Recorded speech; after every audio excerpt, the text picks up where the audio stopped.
Where the Wild Things Are.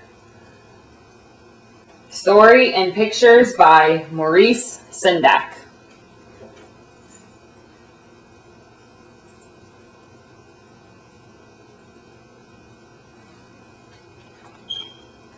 The night Max wore his wolf suit and made mischief of one kind.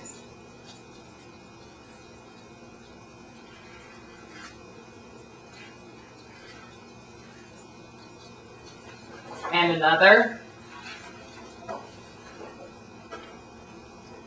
His mother called him Wild Thing, and Max said, "I'll eat you up." So he was sent to bed without eating anything.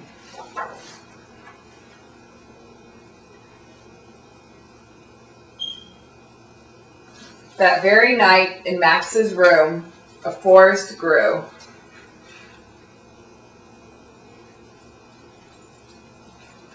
And grew and grew until his ceiling hung with vines and the walls became the world all around. And an ocean tumbled by with a private boat for Max, and he sailed off through night and day.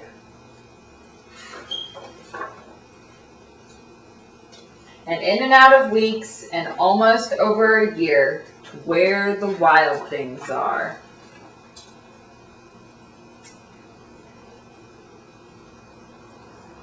And when he came to the place where the wild things are, they roared their terrible roars and gnashed their terrible teeth and rolled their terrible eyes and showed their terrible claws.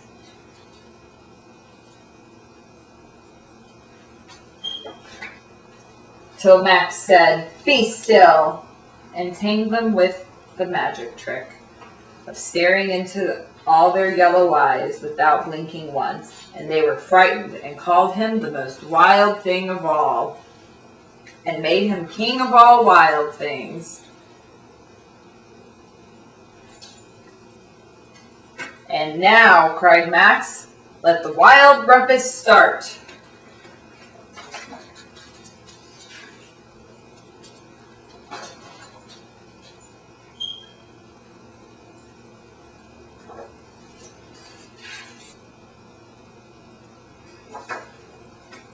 "Now stop," Max said, and sent the wild things off to bed without their supper. And Max, the king of all wild things, was lonely and wanted to be where someone loved him best of all. Then, all around, from far away across the world, he smelled good things to eat. So he gave up being king of where the wild things are. But the wild things cried, "Oh, please don't go. We'll eat you up. We love you so." And Max said no. The wild things roared their terrible roars and gnashed their terrible teeth and rolled their terrible eyes and showed their terrible claws. But Max stepped into his private boat and waved goodbye. And sailed back over a year, in and out of weeks, and through a day, and into the night of his very own room, where he found his supper waiting for him.